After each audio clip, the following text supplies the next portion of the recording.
প্রিয় দর্শক, অবশেষে ভাইরাল হলো খুলনার ডিআইজি দিদার এবং নারী পুলিশ কর্মকর্তার একটা অশালীন ফোন আলাপ। প্রিয় দর্শক, সম্পূর্ণ এই ভাইরাল ফোন আলাপটা শুনবেন আর অবশ্যই আপনাদের মূল্যবান কমেন্টটা করবেন যে তাদের এই ফোন আলাপটা কতটুকু যুক্তিসঙ্গত এবং কতটুকু বাস্তব। চলুন প্রিয় দর্শক, সম্পূর্ণ সেই ভাইরাল ফোন আলাপটাকে শুনে আসি, তারপর বিস্তারিত আলোচনা করবো। হ্যাঁ, কি ঘুমাচ্ছো?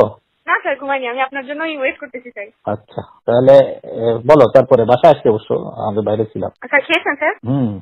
স্যার কথা তো বলবো স্যার, ভয় লাগতেছে কথা বলতে। বলো, অসুবিধা নেই। স্যার ওই যে আমাদের আমি স্যার এটা টোটালি হ্যান্ডেলিং আমি করি না, প্রথম থেকে আমি করি না। আমি যা করাই উপর উপর করাই। এখন ওই যে আমাদের আপনি চিনবেন, আমাদের যশোরে ছিলেন না স্যার, সাব্বির ছিল, এখন কুষ্টিয়া ডিবিতে আছে স্যার। এখন ও তো আমাদের যশোরের ডিবিতে আসতে যাচ্ছে। এখন বিভিন্ন জায়গায় ও তদবির করার চেষ্টা করতেছে এবং ও আমাদের এসপি স্যারের সাথেও যোগাযোগ করছে। তা এসপি স্যার ওকে একটা অ্যামাউন্টের কথা বলেছে যে এই অ্যামাউন্ট দিলে ও আসতে পারবে।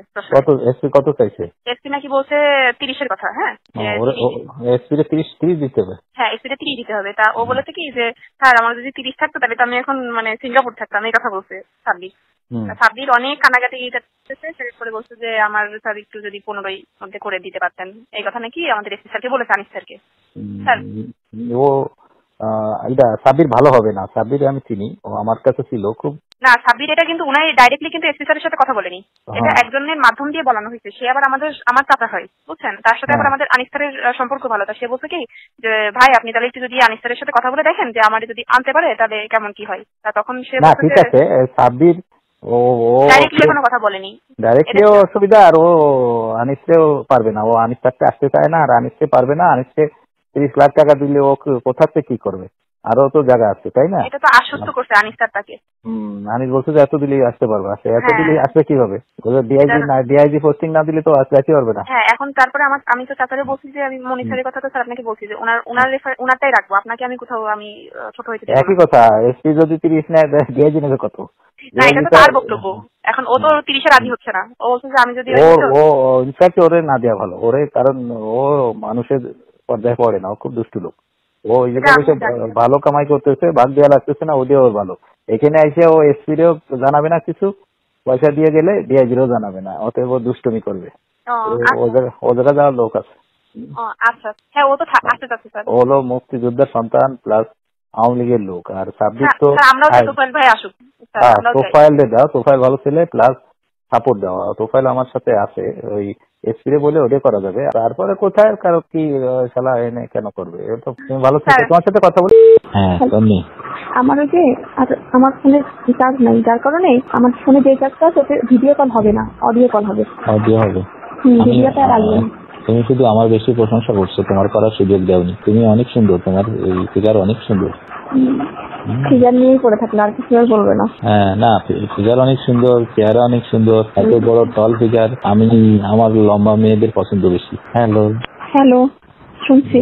তুমি অনেক লম্বা না, তারপরে অনেক ভালো লাগছে, অনেক ভালো লাগছে। এবার হবে, ওগুলো তো ছিল। এবার এনে রাখবেন। হ্যাঁ, আমি যখন যাবো তখন এনে রাখবেন। আর আমরা এবার লং টাইম একটু সময় কাটাবো, যাতে আমার যাতে আরো বেশি ভালো লাগবে। আসলে কি আপনি তো কিছু ছিল না, আমারও একটা খুব নার্ভাস হচ্ছিলাম যদি কোনো ভুল হয়ে যায় একটা আমিও যেহেতু কোনো প্রোডাকশন ছিল না, আমি বারে ভাবছি যদি কোনো ভুল হয়ে যায় একটা টেনশন মাথায় কাজ করতেছিল। আর ওটা থাকলে আরো বেশি রিল্যাক্সে করতে পারবো। না, তারপরেও তুমি তো আমার সুযোগ দিচ্ছ। হ্যাঁ, আমি আমার সেকেন্ড বারে কিন্তু আমার মোটামুটি হয়েছে। সেকেন্ড বারে আর ফার্স্ট বারে হলো তুমি তোমার টেকনিকে নিয়ে নিলে, তাই না, হাতে করে। আর সেকেন্ড বারে হয়েছে ওইটা বিছানায় ফেলছি।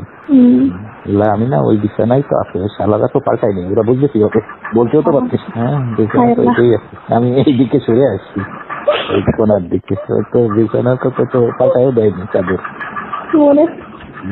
বললে তো সন্দেহ করতো। হ্যাঁ, সেটাই।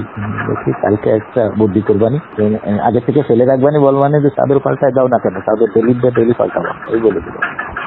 আমার না এখন এটা আমি সেটা বুঝতে পারছি। আপনি আসলে সত্যি অনেক সেক্সি। আমার ধারণার বাইরে, ধারণা ছিল না আপনি এতটা হট আর কি। আপনি জানেন একটা মেয়ে হিসেবে আমি খুব প্লিজড। হ্যাঁ, না, আমি শুনছি, শুনে আমার ভালো লাগছে। আমি খুব সন্তুষ্ট। আমার যতটা চাওয়া ছিল তার থেকে বেশি পাইছি। না, ভালো। আমারও টেনশন কিছুটা কাজ করতেছিল যে আমার অনেক বয়স হচ্ছে, তুমি পারবেছিলাম। আমার এই যন্ত্রটার সাইজও কিন্তু ভালো না।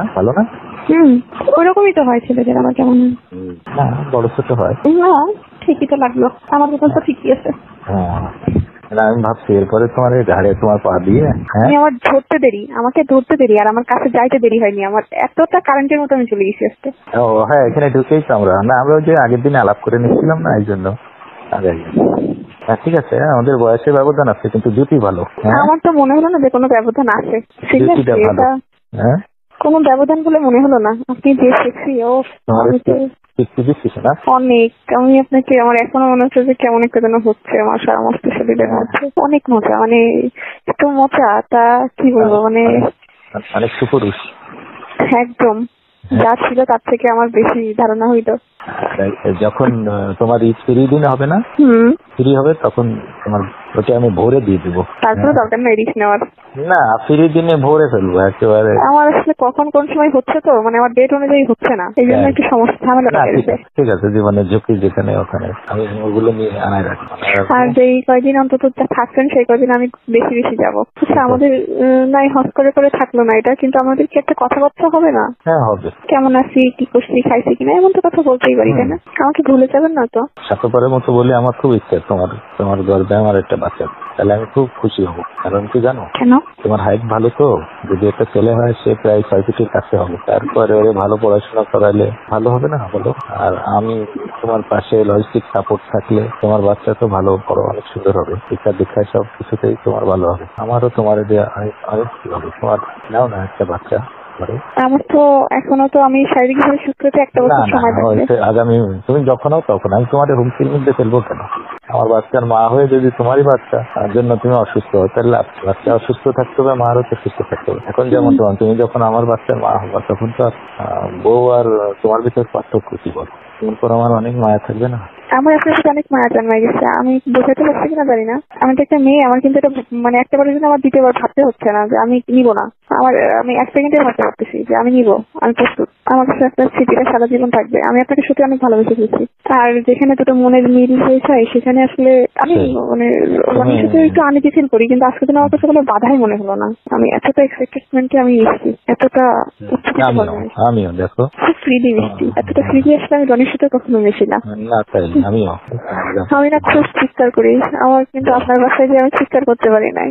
করো, সেটা ওই আগ্রহ বাড়ে। তুমি চিৎকার করলে আমার আগ্রহ বাড়বে। করতে পারিনি, আমার খুব মানে মনে হচ্ছে আমাকে যেন খাঁচায় বন্দি করে রাখছে। আমি 100% দিলে আপনি আরো আমার হয়তো আমি 50% দিতে পারছি। ওকে, ঘুমাও, সকালে কথা হবে। প্রিয় দর্শক, খুলনার ডিআইজি দিদার নারী পুলিশ কর্মকর্তার যে ফোন আলাপটা শুনতে পেলেন, এই ফোন আলাপটা কতটুকু বাস্তব এবং কতটুকু যুক্তিসঙ্গত আপনাদের কাছে মনে হলো অবশ্যই কমেন্ট করে জানাবেন। নতুন এমন নিউজগুলো পেতে চ্যানেলটি সাবস্ক্রাইব করে রাখবেন, ভিডিওটি ভালো লাইক দিবেন। আজকে এই পর্যন্তই, পরবর্তী ভিডিও দেখার আমন্ত্রণ। আসসালামু আলাইকুম।